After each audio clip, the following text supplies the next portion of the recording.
कपड़े धोने वाली बहू। शादी के पहले से ही विभा को कपड़े धोने का बड़ा शौक था। कभी नल के नीचे तो कभी तालाब के पास। अरे मेरी नीली वाली लुंगी नहीं दिख रही है।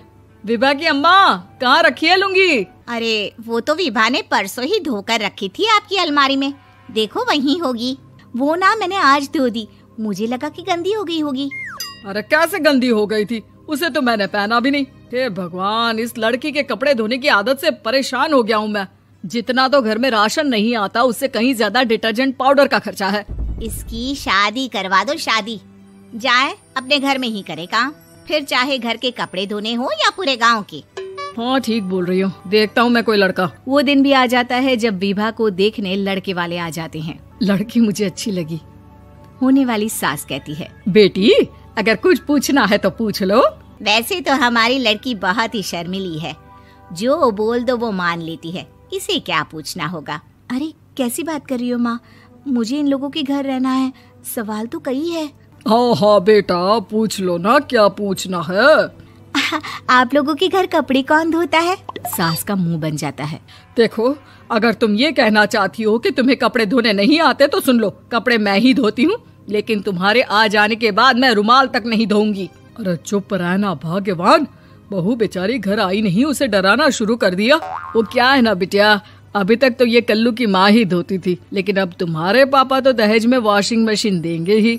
तभी विभा की माँ बोल पड़ती है, सवाल भी पूछा तो क्या। वैसे भाई साहब, मशीन की तो फिर भी कपड़े धोने की कैपेसिटी होती है। मतलब जो बिटिया दे रहे हैं ना विभा, इसे कपड़े धोने का बहुत शौक है। ये आप लोगों के क्या, आस पड़ोस गांव मोहल्ले सबके कपड़े धो दे और उफ तक ना करे। बाहर देखा नहीं आपने कितने कपड़े सूख रहे हैं? सब हमारी बिटिया ने ही तो धोए हैं। बस भी करो ना माँ, शर्म आ रही इतनी तारीफ सुनकर। और तो और एक दाग निकाल कर दिखाओ तो मान जाऊं। हाँ अच्छा, माफ करना बेटा, मैंने गलत समझा। हमें तो रिश्ता बहुत पसंद है। और ऐसे जुड़ जाता है रिश्ता कपड़े धोने का शौक रखने वाली विभा का। उसकी शादी हो जाती है कोयला फैक्ट्री में काम करने वाले कल्लू के साथ। शादी के बाद अचानक विभा चिल्लाती हुई सास के पास आती है। सासू माँ, अरे सासू माँ कहाँ है आप?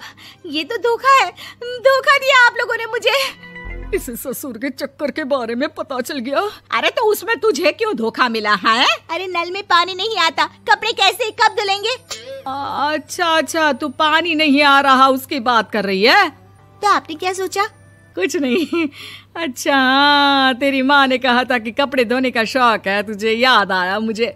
शौक बोलकर कपड़े धोने वाले मेरे जुनून को कम ना आके सासू माँ, कपड़ा धोना मेरा गुरूर है।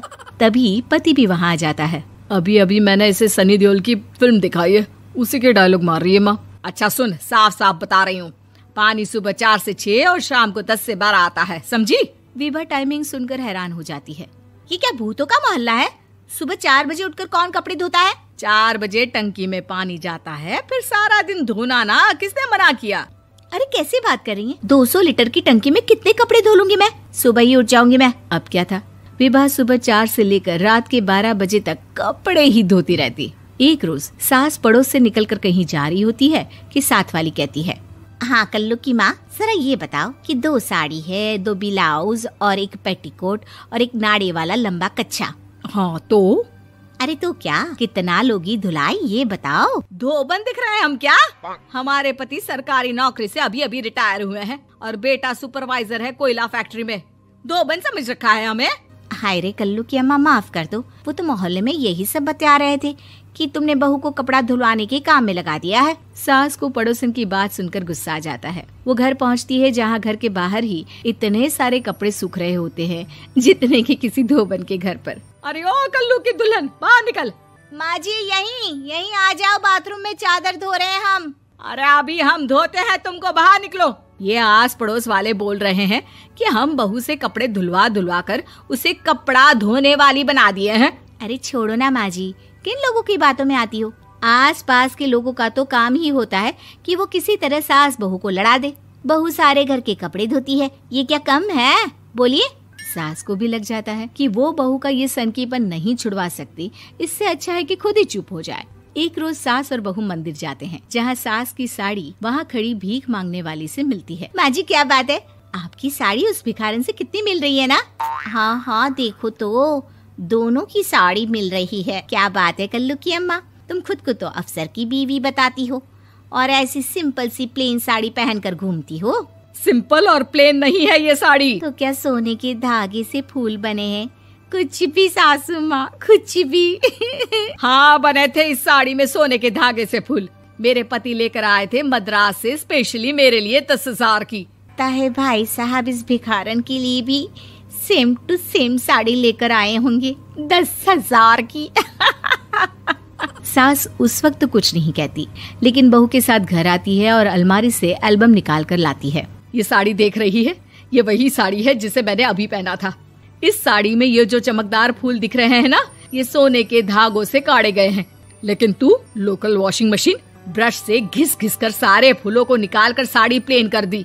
मुझे माफ कर दीजिए सासू माँ। और तो और, जब मैंने तुझे तेरी गलती के लिए कुछ नहीं कहा, लेकिन तूने तो सबके सामने मेरा मजाक ही बना दिया। क्यों? बहू को समझ में आ जाता है कि अब से उसका कपड़े धोना बंद।